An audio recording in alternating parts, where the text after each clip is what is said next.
Thank you so much. Namaste.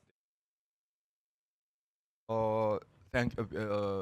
First of all, I'd like to thank the organizing committee for the kind invitation at this outstanding Diabetes India World Congress. I think it's my third time to join Diabetes India Congress from the late Professor Sadiqat era. And today I'm going to talk on the effects of role of carnitines, carnitine acetyltransferase in MASLD type 2 diabetes. This is my disclosure. And as you know well, the nomenclature and concept of fatty liver disease has been changed dramatically for over several years recently, from the original NAFLD to the MAFLD, which encompasses importance of metabolic dysfunction, and currently steatotic liver disease, which still has five different five five five categories cryptogenic fatty steatotic liver disease.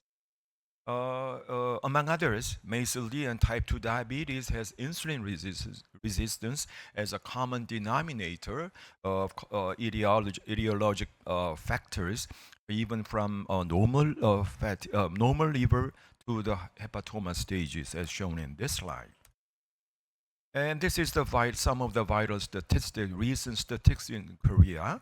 Fatty liver, as shown in the upper panel, the frequency, the prevalence of fatty liver disease increases general overall, and especially among the male subjects compared to the female.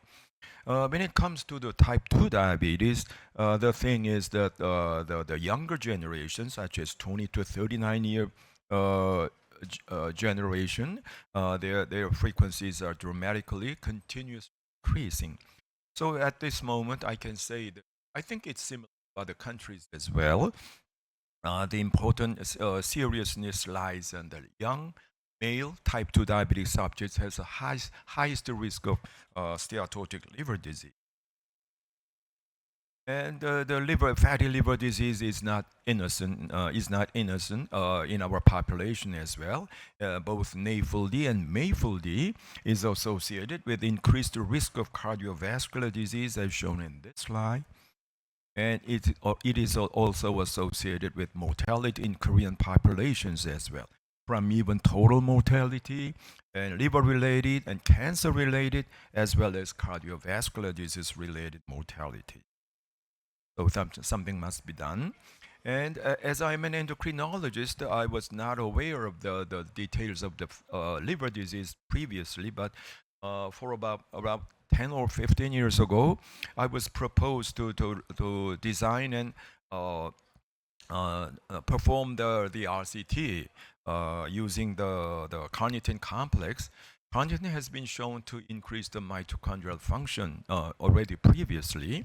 It is commercially available for a long time in Korea, and it contains 7 different components from carnitines, BDD, and pyridoxine, etc. And we performed the study and published the paper some 10 years ago. The inclusion criteria encompasses type 2 diabetic patients with fatty liver disease diagnosed as increased levels of ALT, such as shown in this. The baseline characteristics of the subjects were comparable between two groups, except the liver enzyme levels. Expectedly, the liver function, including ALT, dramatically improved, and over 90% of the subjects showed normalization of ALT. And the degree of the fatty liver measured by liver attenuation index of liver CT showed also the significant improvement, which were pretty expected. But quite interestingly, at the same time, such as shown in the inlet, there was a small but significant decrease in A1C level in carnitine complex treated groups.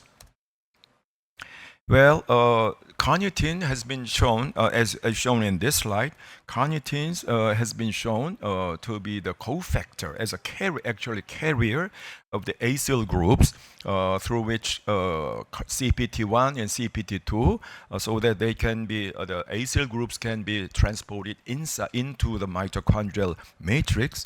But at the same time, carnitine acetyltransferase is the opposite of CPT1, which stimulates the efflux of the excess acetyl moiety in the form of acetylcarnitine.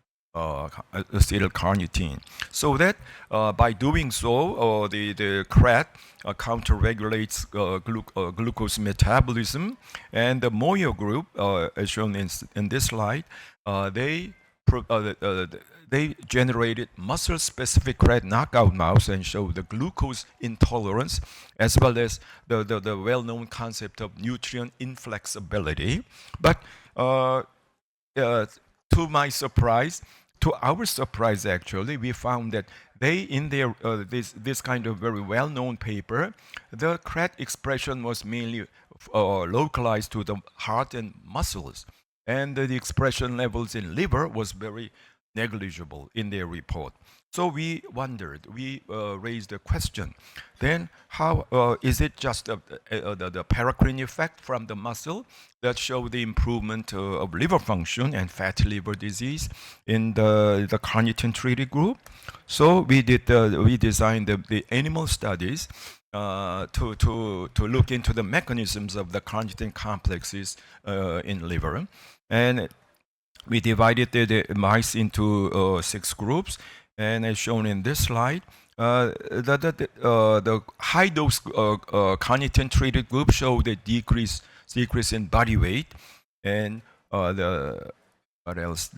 Although the food intake was similar, their body weights were decreased, and adiponectin level was also increased.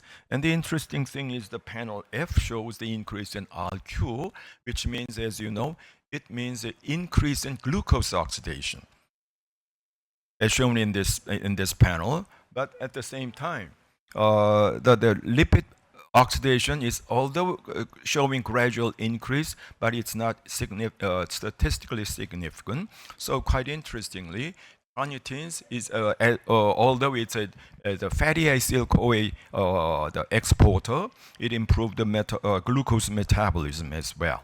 And as a whole, the glucose tolerance was improved, insulin sensitivity improved as well. And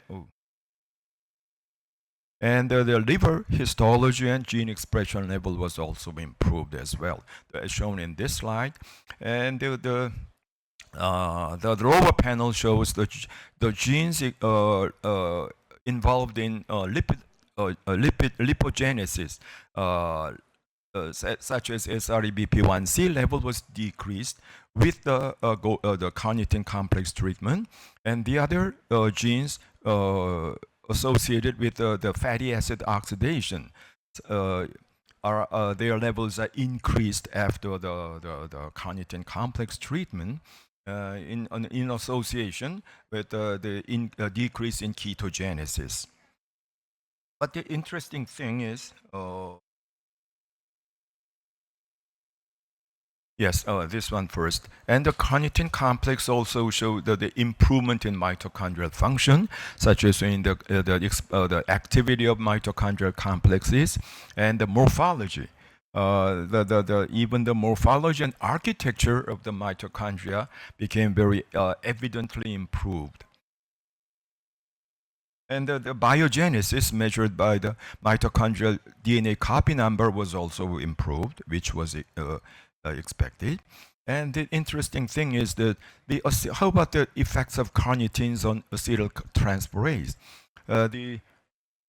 The panel C shows the carnitines can directly improve, although small but significant improvement in the expression level of the enzyme, and at the same time the activity measured by the parameter acetyl-CoA over coenzyme A ratio was also significantly decreased, which can explain the mechanisms of the improvement.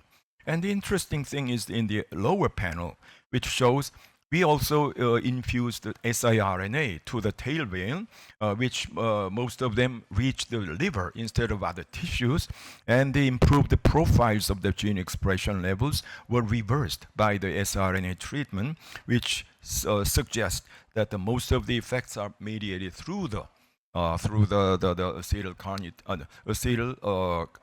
carnitine acetyltransferase. And from now on, it's still unpublished data. We've done a little bit more studies using OLETF rats, using the higher, because we try to administer higher dose of carnitine instead of Godex complexes, and it is similar. The body weights of the animals were also significantly decreased with higher dose, and most of them are fat tissue, not the muscle or lean tissues. And the glucose tolerance was also improved, measured either by ITT, HOMA-IR, or euglycemic glucose clamp, hyperinsulinemic clamp studies. And quite interestingly, all right, it's much better. And quite interestingly, it was not demonstrated in the mouse study. Their energy expenditure measured by indirect calorimetry was also increased, which means a sort of either fat browning or mitochondrial activation, etc. So we did we saw the mitochondrial changes, which also improved the mitochondrial complexes levels, and mitochondrial gene expression levels were improved, but there was no definite evidence of fat browning, and the liver histology became pretty much improved as well. So at that time, we were very wondering what the previous well-known Moyer's group's data on the importance of muscle CREAT activity.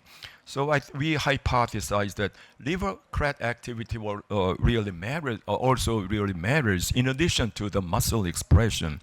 So we adopted the knockout mouse techniques. We generated first, it's still ongoing project. We try to generate the whole body CREAT knockout mouse using CRISPR-Cas technique. We succeeded that last month, but unfortunately, and to our disappointment, most of them are embryonic lethal. So it means the CREAT in our body really plays a very important role for the vitality. So next time, after several months of delay due to the failure of the whole body knockout, we generated liver-specific CREAT knockout mouse very recently, and we are doing the metabolic study now. But the only thing we did the next NGS sequencing of the liver tissues and compare the levels of the gene expressions between knockout mouse and control. We showed, so this is a summary. They showed TGF-beta signaling molecules and the ER stress molecules, their expression levels were most highly expressed. It means CREAT, even liver CREAT can have potential influence in liver fibrosis. So I think I'd like to summarize this. The first one and second, I think I don't need to reiterate. And I think at the era of incretin, Wegovy and Mounjaro, I think still we can find CREAT, for example, CREAT as a potential therapeutic target for MASLD and/or type 2 diabetes. Thank you.